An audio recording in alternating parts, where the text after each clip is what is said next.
जय श्री महाकाल। आशा करती हूँ आप लोग बहुत अच्छे से होंगे, खुश होंगे। बड़े सारे मैसेजेस हैं मेरे पास, कुछ मेल्स पर, कुछ जो है मैसेंजर पर, कुछ कुछ चीज़ें पढ़कर सुनकर बड़ा अच्छा लगता है। मुझे ये जानकर बड़ी खुशी होती है कि दुनिया में अभी भी बड़े जिज्ञासु लोग हैं। बड़े जिज्ञासु लोग हैं जो जानना चाहते हैं, जो खुद पर काम करना चाहते हैं, जो अपनी आत्मा पर काम करना चाहते हैं, बेहतर इंसान बनना चाहते हैं। बस उनको रास्ता कभी कभी वो बेचारे भ्रमित हो जाते हैं। जब जाहिर सी बात है, जब आप उस मार्ग की पहली सीढ़ी पर रहते हैं तो थोड़ा सा मन में विचार बहुत सारे आते हैं, आदमी भ्रमित होता है। क्योंकि मैं उस दौर से गुजरी हूँ और मैं उस चीज़ को बहुत अच्छे से समझ पाती हूँ। तो इसमें भ्रमित होने की पहली बात तो ज़रूरत नहीं है। अगर आपको कोई एक चीज़ बेहतर समझ में आती है तो उस चीज़ पर आप कंटिन्यू उसे कीजिए। ईश्वर हर चीज़ देखता है और वो ज़रूर रास्ता बताता है। थोड़े उसके लिए, जब हम कच्चे होते हैं, कच्चा घड़ा कैसा होता है, उसमें पानी डालो तो थोड़ा सा वो हो जाता है, उसको पका देता है, वो टाइम आने पर धीरे पक जाता है। वो परेशान होने की ज़रूरत नहीं है।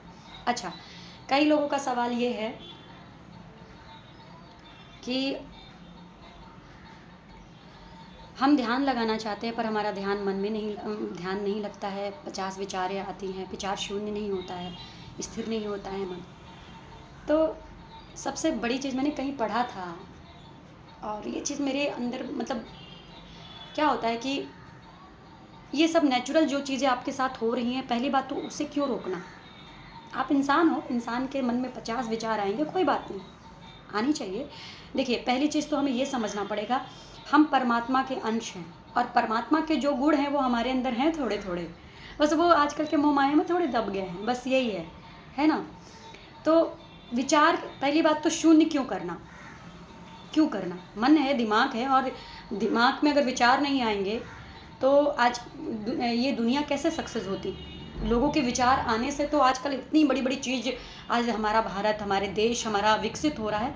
हमारे मन में विचार है तभी तो हम सभ्यता की तरफ आए, वरना हम पहले क्या थे, पहले क्या थे।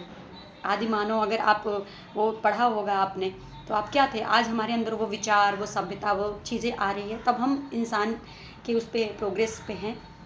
हाँ, क्या होता है कि ज़्यादातर हमारे अंदर नेगेटिव विचार आते हैं, पॉजिटिव कम आते हैं। तो वो जब नेगेटिव विचार आपके दिमाग में आते हैं ना, तो आप उससे विचलित होते हो। बस इतनी सी बात है और कुछ बात नहीं है। लेकिन कहते ना, करत करत अभ्यास कर जड़मत होय सुजान, रसरी आवती जाते हैं सिर पर पड़त निशान। आप अभ्यास करते रहोगे, ये जो नेगेटिव विचार है वो शून्य हो जाएंगे। उसमें कोई कोई बड़ी, जब आप पानी में कुछ डालते हो तो बुलबुला कैसे होता है, फिर वो शांत हो जाता है। उसमें कुछ घबराने की बात नहीं है। इंसान और विचार आते आने दो, कोई बात नहीं। एक एग्जाम्पल, कि जब आप अपने शरीर से कोई काम करते हो तो आप शरीर को क्या, जब आप ध्यान योग उसमें रहते हो तो कहते हो कि ये चीज़ काम ना करे, ऐसे हो जाए, तो आप कैसे सोच सकते हो आपका दिमाग काम नहीं करेगा। आपके दिमाग को क्यों आप शून्य बना देना चाहते हो, जड़ बना देना चाहते हो, स्थिर बना देना चाहते हो, क्यों क्यों नहीं, नहीं बनाना। ये नेचुरल है, ये नेचुरल आने आने दो इसको, कोई बड़ी बात है ही नहीं है।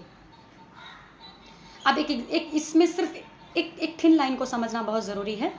वो थिन लाइन ये है कि सपोज़ हम जब फ्लाइट में जाते हैं तो हम ऊपर से जब नीचे देखते हैं तो वो घर की रोशनी चकाचौंध लगती है, या हम रोड को देखते हैं तो कैसे चकाचौंध, वो ट्रैफिक की गाड़ियाँ जो निकलती है तो बड़ा अच्छा लगता है ना आपको देख। लेकिन अगर हम नीचे रहते हैं तो कैसा वो जाम, वो पास पास में घर आपको इरिटेट करते। सेम आपका दिमाग है, सेम आपका दिमाग। आप फ्लाइट में रहते हो, आप विचलित नहीं होते, आप नीचे रहोगे आप विचलित हो जाओगे। इसके मतलब आप, आपके दिमाग में उस चीज़ की दूरी नहीं बन पाई है।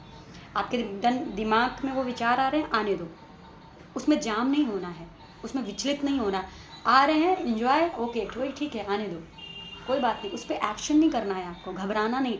कोई चीज़ को आप रोकोगे रोकोगे रोकोगे, वो रुकेंगे नहीं। आने दो, एक्सेप्ट करते जाओ करते जाओ करते जाओ। एक दिन ऐसा आएगा कि वो विचार, नेगेटिव विचार आना ही बंद हो जाएंगे। ये बहुत बड़ा वीडियो हो जाएगा, इसलिए मैं इतना बड़ा वीडियो नहीं करना चाहती, क्योंकि आजकल बड़ा लोगों का ये है कि, लेकिन यकीन मानिए, मैं सिर्फ एक ही चीज़ कहती हूँ आप लोगों को। थोड़ा मुझे लोग घमंडी कहते हैं, थोड़ा कह सकते हैं, जो जो अपनी विचारधारा है लोगों की, उसमें मैं नहीं रोक सकती। लेकिन कभी कभी सेल्फिश बनना बहुत ज़रूरी है, जो आपको ग्रोथ की तरफ ले जाए, जो आपको बेहतर इंसान बनाए, जो आपके आत्मा से आपको मिलाए, जो आपकी आत्मा का कल्याण करे। आप जीवन में वही चीज़ करो। उसी को फॉलो करो, उसी को ध्यान दो। टाइम वेस्ट, समय बहुत बलवान है। हम जितना सीखेंगे उतना हमारे लिए बेहतर है। ये बड़ा ही सुनने में वो लगेगा आपको, लेकिन ये सच है। जैसे बहुत सारे बच्चे हैं मुझे भेजते रहते हैं कि मुझे फॉलो कीजिए। मैं जब उनका वीडियो देखती हूँ मैं सोचती हूँ कौन सी दिशा में ये बच्चे आज की यूथ जा रही है। बड़ा मन, मेरी भी उम्र बहुत ज़्यादा नहीं है, लोग मेरी बातों से लगता होगा लोगों को क्या है क्या नहीं है क्या, लेकिन यकीन मानिए मैं बहुत लकी मानती हूँ अपने आप को। यहाँ पर तो 70-70 साल के लोग भी अभ्यास ही नहीं कर पाते हैं इस चीज़ों पर, और आप जितनी कम उम्र से इन चीज़ों पर अभ्यास करेंगे, आप एक एज आने के बाद आपको आत्मबोध होता जाएगा, आपके रास्ते खुलते जाएंगे। इसमें मैं वीडियो बाद में बनाऊंगी, जो मैं बोलती हूँ फॉलो, ये जो आजकल का ट्रेंड चल रहा है उस पर मैं वीडियो बनाऊंगी। आप लोग की मर्ज़ी है, आप लोग उसको किस वे में लेते हैं, मैं इसमें कुछ नहीं कहूँगी। लेकिन अगर मेरे चीज़ों से फॉलो करने से या आपके गलत चीज़ों की वाहवाही करने से आपका फ्यूचर सिक्योर होता है तो ठीक है, लेकिन उससे आपका फ्यूचर सिक्योर नहीं होगा। तो मैं ज़बरदस्ती का किसी को गड्ढे में डालने का काम ही नहीं है मेरा, क्योंकि वो भी एक कर्मा के अंतर्गत आता है। तो बाकी आप लोग की मर्ज़ी है, आप लोग के ऊपर बाबा अपनी कृपा बनाए रखे। जय श्री महाकाल। अपना अपना सब लोग ध्यान रखिए। Thank you so much.